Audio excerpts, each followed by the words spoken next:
Hello everyone, welcome again to my channel. तो आज हम एनसीईआरटी क्लास 4th के ईवीएस के चैप्टर नंबर 25 को पढ़ेंगे। ये चैप्टर जो है वो बहुत छोटा सा चैप्टर है और इसमें विशेष कुछ बातें नहीं बताई गई हैं तो स्पाइसेस के बारे में ही बताया गया है। अगर आप सीटेट की प्रिपरेशन कर रहे हैं तो उसके अकॉर्डिंग इस चैप्टर में कुछ ज़्यादा नहीं है, कुछ पेडागॉजिकल टर्म हैं जिसके बारे में हम बातें करेंगे और उसके बाद हम चैप्टर नंबर 26 पढ़ेंगे और उसमें भी हम इम्पॉर्टेंट पॉइंट्स पर ज़्यादा फोकस करेंगे। तो चलिए देखते हैं। इस चैप्टर का नाम है चटपटी पहेलियाँ। अब जैसा नाम से ही आपको पता चलता है चटपटी। अब चटपटी कोई भी चीज़ होगी तो उसमें मसाले तो होंगे ही, मिर्च तो होगी, तो उसी के बारे में बात कही गई है। मिर्च मसालों के बारे में ही यहाँ पर बात कही गई है। जैसे यहाँ पर आप देख सकते हैं कि एक लाल मिर्च है, उस पर कुछ पहेली दिया गया है। तो ऐसी पहेलियाँ हम बच्चों को बता करके सुना करके और हम पूछ सकते हैं कि क्या अनुमान लगाओ कि वो कौन सी चीज़ है।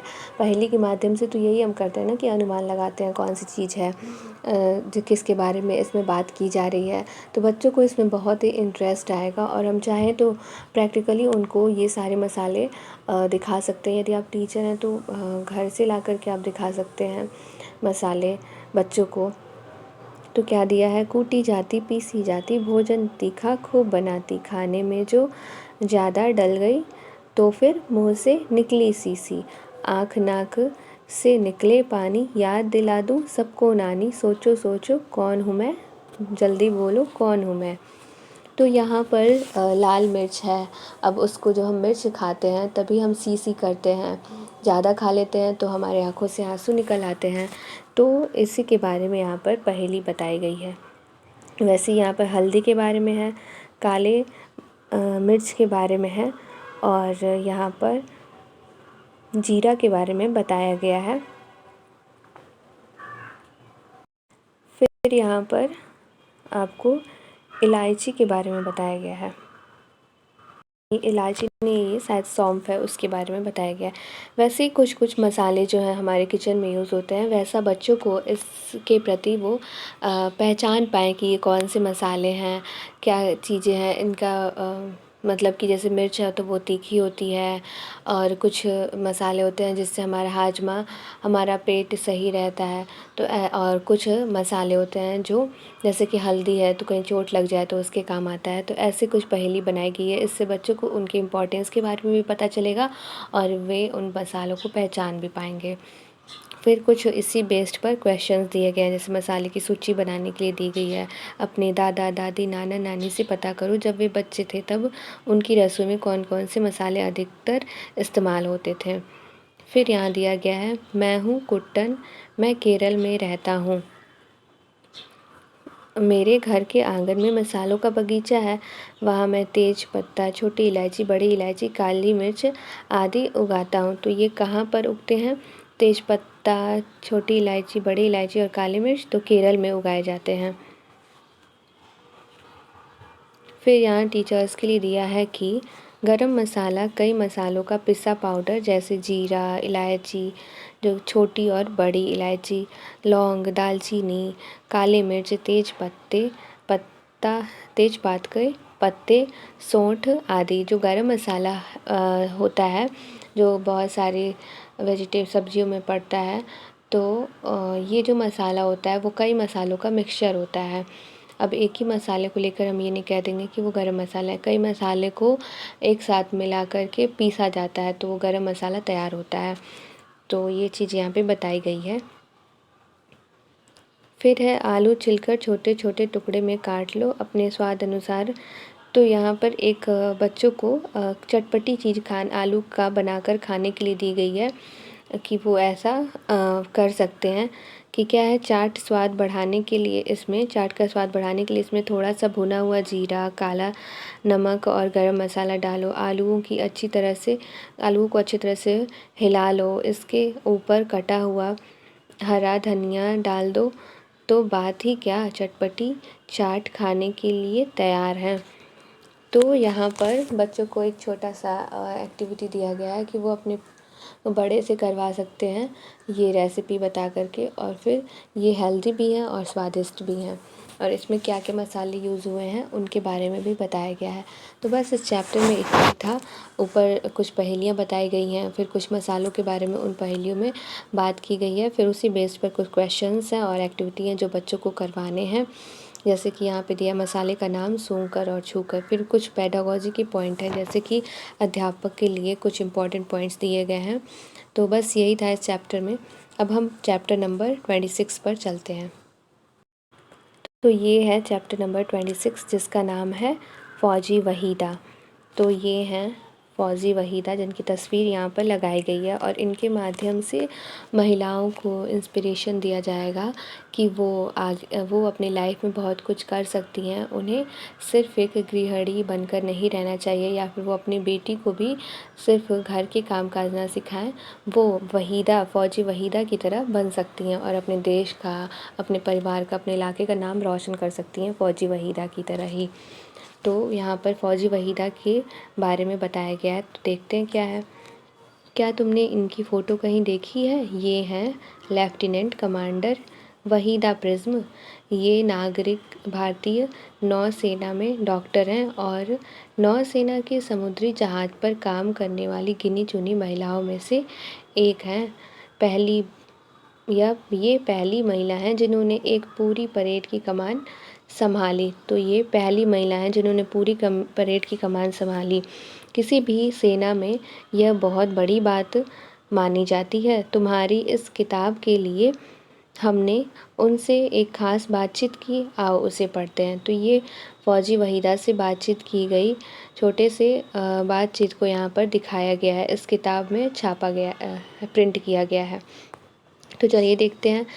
तो यहाँ पर प्रश्न पूछा जाता है, वहीदा आप अपने बचपन और स्कूल के बारे में बताइए। तो वहीदा बोलती हैं, मैं थाना मंडी नाम की बहुत छोटे से गांव से हूँ। कहाँ से है वो? थाना मंडी नामक छोटे से गांव से। यह जम्मू कश्मीर के राजौरी ज़िले में है। तो ये पॉइंट आपके लिए इम्पॉर्टेंट है कि ये जो थाना मंडी है वह कहाँ पर है? जम्मू कश्मीर में। और कौन से ज़िले में है? तो राजौरी ज़िले में है। मैंने सरकारी स्कूल से पढ़ाई की है। मेरे गांव की कई लड़कियां इसी स्कूल में पढ़ने आती थीं, पर वे इसके बाद आगे के बारे में कुछ नहीं सोचती थीं। जैसा कि ज़्यादातर लड़कियों के साथ इंडिया में ये होता है कि उन्हें शुरू से परिवार में रहना और परिवार के काम करना सिखाया गया है। उन्हें ये नहीं बताया गया है कि खुद पर इंडिपेंडेंट रहना, और वो भी कुछ लड़कों की तरह या उनसे भी आगे निकल कर के वो अपने देश के लिए और अपने लिए कर सकती हैं, अपने सपनों को पूरा कर सकती हैं। ऐसा बहुत ही कम लड़कियों को हमारे देश में सिखाया जाता है, क्योंकि यहाँ पर पुरुषों को ज़्यादा वैल्यू दी जाती है। तो बच्चों को हम ये बताएंगे कि आपको ऐसा नहीं करना है, और यदि क्लास में बहुत सारी लड़कियाँ हैं तो उन्हें हम जागरूक करेंगे कि आप भी फ़ौजी वहीदा की तरह बन सकती हैं। देखिए वो अपनी स्टोरी सुना रही हैं कि कितने लोअर इलाके से वो आई थी और कितना उन्होंने नाम रोशन किया अपने इलाके का। अब अध्यापकों के लिए दिया है कि बच्चों को भारत के नक्शे में जम्मू और कश्मीर ढूंढने के लिए प्रोत्साहित करें। तो बच्चों को हम, जैसा हर एक चैप्टर में बताए गए राज्य जगह को हम नक्शे में ढूंढने के लिए कहते हैं, वैसे ही हम जम्मू कश्मीर को भी बच्चों से ढूंढने के लिए कह सकते हैं और बता सकते हैं उसकी स्थिति क्या है। कुछ नहीं सोचती थी, लेकिन मैं तो कुछ बनना चाहती थी, हमेशा आगे बढ़ना चाहती थी। मुझे आगे पढ़ने की इच्छा थी और मैं 10वीं की पढ़ाई पूरी करना चाहती थी। हर समय यह हमारे इलाके के लिए नई बात थी। इसके कारण मेरे मम्मी पापा को बहुत मुश्किलें आईं, यहाँ तक कि हमें गांव भी छोड़ना पड़ा। तब हम नानी के घर राजौरी में रहें। तो देखिए उनके समय, तो यहाँ पर जो फ़ौजी वहीदा हैं उनके समय में बहुत ज़्यादा दिक्कतें होती थी और भी ज़्यादा मुश्किलें होती थी। आज के समय में थोड़ी कम मुश्किलें हैं, लेकिन उनके समय में और ज़्यादा मुश्किलें थी कि उनको गांव तक छोड़ना पड़ा, क्योंकि उनके गांव वाले नहीं चाहते थे कि लड़की पढ़ाई करे। तब हम नानी के घर राजौरी में रहें। तो वो लोग कहाँ रहे? राजौरी में रहें, और वहाँ से इन्होंने 12वीं की पढ़ाई की। प्रश्न है कि तो आप पहले से ही कुछ अलग सोचती थी वहीदा? जब मैं बहुत छोटी थी तभी से कुछ अलग करना चाहती थी। मुझे मोटरसाइकिल चलाने का बहुत शौक़ था। हम 3 बहनें हैं। पापा भी यही चाहते थे कि हम बहनों में से एक डॉक्टर बने, एक वकील या पुलिस बने में जाए और बच्चों को पढ़ाए। मैं भारतीय नौसेना में डॉक्टर बन गई हूँ। मेरी बहन जम्मू पुलिस में है। प्रश्न, आप डॉक्टर कैसे बनी? इसके लिए मैंने बहुत मेहनत की थी। मेरे दोस्तों और घर वालों ने भी मेरी मदद की। मैंने जम्मू मेडिकल कॉलेज में दाखिला पाया। वहाँ मैंने 5 साल पढ़ाई की और MBBS की परीक्षा पास की। तो ये जम्मू मेडिकल कॉलेज से पढ़ाई करके MBBS की परीक्षा को पास करके फिर डॉक्टर बनी। आप सेना में कैसे आई? आपके घर वालों ने रोका नहीं? वाहिदा, अरे नहीं, उन्हें तो लगता था कि यही नौकरी मेरे लिए सबसे अच्छी है। जब मैं बहुत छोटी थी तब अपने पापा अपने गांव में फ़ौजियों को देखती थी। मेरा मन करता था कि मैं भी उन्हीं की तरह बनूं। यह मेरे लिए बहुत ही बड़ा सपना था। स्कूल के समय में मैं कैंपों में भी जाती थी, पहाड़ों पर चढ़ती थी और गर्ल गाइड भी थी। डॉक्टर बनने के बाद सेना में भर्ती होने के लिए मेरा एक इंटरव्यू हुआ था। तो ये डॉक्टर बन गए, उसके बाद ये सेना में भी भर्ती हुई। और बचपन से इनके जो आसपास का इलाका था वहाँ पर ये फ़ौजियों को देखती थी, तो इन्हें भी मन करता था कि वो भी सेना में जाएं और देश के लिए कुछ करें। तो अध्यापकों के लिए यहाँ पर है, यानी कि हमारे लिए CTET के लिए ये इम्पॉर्टेंट है कि बच्चों को भारत के तीनों सेनाओं के बारे में जानकारी दी जा सकती है। इसके लिए फ़ौजी परिवार से आने वाले बच्चों की मदद ली जा सकती है। तो यदि टीचर है आप और यदि वहाँ पर कोई बच्चा है जो कि एक फ़ौजी की फैमिली से आता है, तो आप उस बच्चे से पूछ सकते हैं कि फ़ौजी की फ़ैमिली कैसी होती है, या फिर इन सब चीज़ों के बारे में जो भी फ़ौजी से जुड़ी हुई या उस इलाके से कोई आता हो या उनके फैमिली में कोई हो, तो कैसे रहते हैं लोग सेना में, क्या फैसिलिटीज़ होती हैं और देश के लिए उन्हें क्या क्या कितनी समस्याएं उनकी लाइफ में आती हैं, क्या क्या उन्हें करना पड़ता है देश के लिए, और क्या क्या चीज़ें सरकार के द्वारा उनको मिलती हैं। ऐसी ऐसी कुछ चीज़ें हैं जिस पर बच्चों से आपस में चर्चा करवाई जा सकती है। यदि कोई बच्चा है उसकी फैमिली से है तो उससे पूछा जा सकता है कि उनके पापा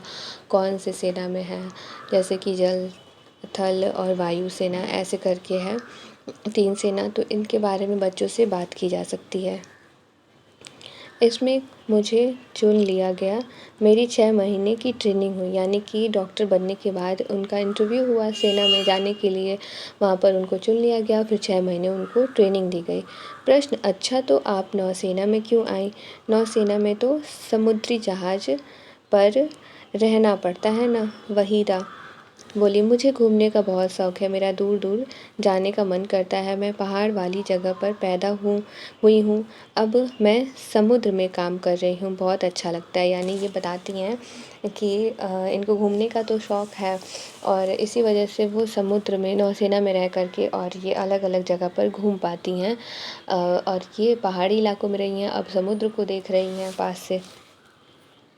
बहुत कम महिला अधिकारियों ने जहाज़ पर काम किया है। मैं उनमें से एक हूँ। पहले नौसेना में महिलाएं जहाज़ पर नहीं जाती थीं। जब मौका दिया गया तो मैंने खुद ही आगे बढ़कर अपना नाम दिया। मैं तो पनडुब्बी में भी जाना चाहती हूँ। मैं हर ऐसा काम करना चाहती हूँ जो लोग सोचते हैं कि महिलाएं नहीं कर सकती हैं। अभी तो महिलाओं को पनडुब्बी में जाने नहीं दिया जाता। जब भी मौका मिलेगा मैं ज़रूर जाऊंगी। तो ये उन्होंने बताया कि महिलाओं को के हर काम से रोका जाता है और मैं वो हर एक काम करना चाहती हूँ जो दुनिया को लगता है कि महिलाएं नहीं कर सकती हैं, तो वो दुनिया को प्रूव करना चाहती हैं और वो सभी काम करना चाहती हैं जो कहा जाता है कि महिलाओं के लिए मुश्किल है, वो नहीं कर पाएंगे। तो इससे ये जो कहानी है फ़ौजी वहीदा की, वो लड़कियों के लिए बहुत ही बड़ी इंस्पिरेशन वाली कहानी है कि उन्हें अपनी लाइफ में घर के काम और इन सारी चीज़ों को प्रायोरिटी ना दे करके उन्हें उन चीज़ों को प्रायोरिटी देनी चाहिए जो उनके सपने हैं, जिससे उनका नाम रोशन हो, उनकी फैमिली का नाम रोशन हो और देश का नाम रोशन हो। फिर वो इंडिपेंडेंट रह सके, किसी के ऊपर उन्हें डिपेंड रहने की ज़रूरत ना हो और बहुत कुछ आगे कर सके, अपने सपनों को प्रायोरिटी दें। ऐसा हमें लड़कियों को सिखाना चाहिए। फिर यहाँ पे प्रश्न दिया है कि तो आपकी डॉक्टरी की पढ़ाई का क्या हुआ? वहीदा: मैं भारतीय नौसेना में डॉक्टर हूँ। नौसेना में काम करने वाले डॉक्टर मरीजों को सिर्फ दवाई ही नहीं देते, वे तो दरअसल मेडिकल अधिकारी होते हैं। जहाज 3-4 महीने के लिए समुद्र में जाता है, तब मेरी जिम्मेदारी होती है कि सबकी तबीयत ठीक रहे। मैं जहाज पर मौजूद सभी अधिकारियों और नाविकों का चेकअप करती हूँ। इसके अलावा यह भी हो देखना होता है कि जहाज़ पर सफाई रहे, कहीं गंदगी ना फैले और चूहे ना आए। तो इनका क्या क्या काम होता है एक डॉक्टर बन के वहाँ पर जाने के बाद।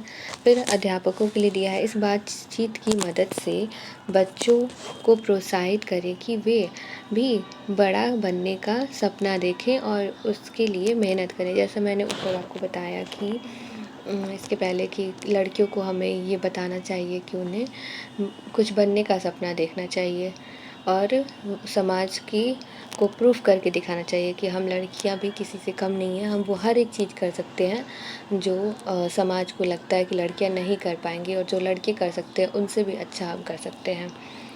फिर यहाँ पर दिया है कि इसके अलावा मैं सबको इसकी तैयारी करवाती हूँ कि वे मेडिकल इमरजेंसी में क्या करेंगे अगर कोई ऐसी दुर्घटना हो जाए जैसे आग लगना, तब जहाज़ पर ऐसी बातों के लिए तैयार रहना होता है। अब प्रश्न है कि क्या जहाज़ पर अस्पताल होता है? तो वहीदा बोलती हैं कि नौसेना के हर जहाज़ पर फर्स्ट एड दी जाती है। जहाज़ पर एक डॉक्टर और 2-3 सहायक होते हैं। ज़रूरी दवाइयाँ और कुछ मशीनें भी होती हैं। ये सब एक छोटे से कमरे में रखी रहती हैं।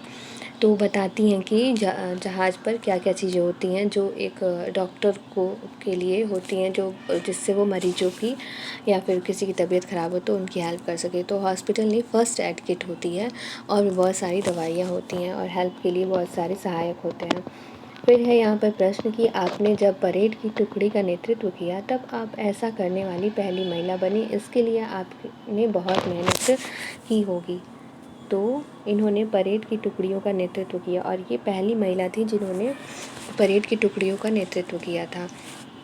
वहीदा बोलती हैं 3 साल तक मेरी परेड देखने के बाद मेरे अधिकारियों ने मुझे यह मौका दिया।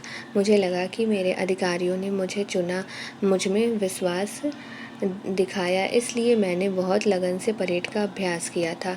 प्रश्न है परेड के बारे में कुछ बताइए। वहीदा कहती हैं जब परेड होती है तो पीछे 4 टुकड़ियाँ चलती हैं। पूरी परेड में 36 निर्देश देने होते हैं। निर्देश इतनी ज़ोर से देने होते हैं कि सबसे पीछे वाली टुकड़ी के लोग भी सुन पाएँ, देखने वाले तक भी आवाज़ सुने जो मैदान की दूसरी तरफ बैठते हैं। अब है अध्यापकों के लिए कि इस पाठ को पढ़ाते हुए अन्य व्यवसायों की भी चर्चा करवाई जा सकती है। मतलब कि यहाँ पर तो फ़ौजी हैं, फिर डॉक्टर है, इसके बारे में बात हो रही है, तो बच्चों को हम और भी चीज़ें ऐसे बता सकते हैं कि वो ये कुछ ऐसा भी कर सकते हैं जिससे कोई और, जैसे टीचर भी बन सकते हैं वो, कोई अधिकारी बन सकते हैं, सिविल में जा सकते हैं, जिससे कि देश का नाम रोशन हो। उन व्यवसायों को भी चुन सकते हैं। कोई भी व्यवसाय ऐसा नहीं है कि उन्हें ज़बरदस्ती कुछ बनाया जा रहा है। यदि उन्हें डॉक्टर बनने का शौक़ है तो वो डॉक्टर बने, यदि उन्हें स्पोर्ट्स में इंटरेस्ट है तो वो स्पोर्ट्स में जाएँ। और यहाँ पर लड़का लड़की दोनों को बराबरी का मौका दिया गया है।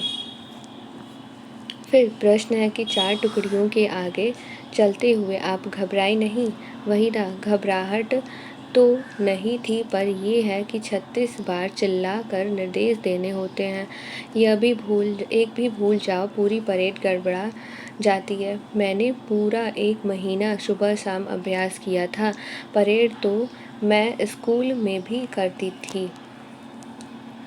अब है प्रश्न आपके नाम में यह शब्द प्रिज्म, इसका मतलब क्या है?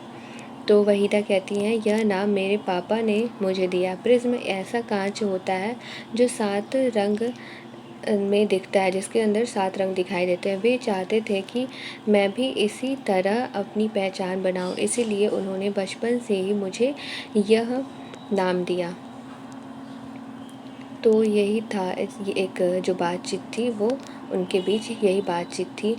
फिर यहाँ पर एक अध्यापकों के लिए दिया है कि इस बात पर जोर दिया जा सकता है कि अब महिलाएं भी बड़ी संख्या में तीनों सेनाओं और पुलिस में जा रही हैं। बच्चों को कक्षा में प्रिज्म दिखाएं। तो यहाँ पर उन्होंने अपने नाम का मतलब बताया कि प्रिज्म में जो खासियत होती है वही खासियत मेरे पापा मुझ में चाहते थे, मैं वैसे ही सातों रंग दिखाऊं। तो उन्होंने मेरे नाम के आगे प्रिज्म लगाया और हम बच्चों को प्रिज्म लाकर यदि हो तो दिखा सकते हैं। फिर यहाँ पर हम ये बता सकते हैं कि महिलाएं भी अब उन सभी जॉब्स में जा रही हैं, जैसे पुलिस विभाग है या फिर सेना है, उसमें जा रही हैं जिसमें लोगों को लगता था कि वो नहीं कर पाएंगी। उन्हें लगता था कि उनका फिज़िकल स्ट्रेंथ के वजह से वो इस चीज़ में नहीं जा पाएंगी, तो उस चीज़ को भी वो प्रूव कर रही हैं। और बहुत सारी संख्याओं में आजकल महिलाएं पुलिस भी हमें दिखाई देती हैं। तो ये चीज़ें हम बच्चों को बता सकते हैं कि जैसे एक चैप्टर था उसमें हमने पढ़ा था, एक बच्ची होती है जो फांद ली दीवार करके, ये क्लास 5 में है चैप्टर। तो बच्चे इसमें जाएंगे तो यहाँ पे फौजी वहीदा के बारे में उन्होंने जाना है। तो वहाँ पर उस फांद ली दीवार एक चैप्टर है, उसमें भी वो जानेंगे कि एक और लड़की है वो कैसे स्पोर्ट्स में नाम रोशन करती है। तो ऐसे लड़कियां हर एक चीज़ में जा सकती हैं और लड़का और लड़की दोनों ही बराबर हैं। अगर लड़का कोई काम कर सकता है तो लड़की भी वो काम कर सकती है। तो इस कहानी से हम लड़के और लड़कियों दोनों को ही इंस्पिरेशन दे सकते हैं कि आप फौजी वहीदा की तरह बन सकते हैं। और लड़कियों को हम ये बताएंगे कि वो घर में काम काज करने के सपने छोड़ करके वो ये सपने देखें कि उन्हें लाइफ में आगे बढ़ना है और क्या करना है, इंडिपेंडेंट रहना है और देश का नाम रोशन करना है।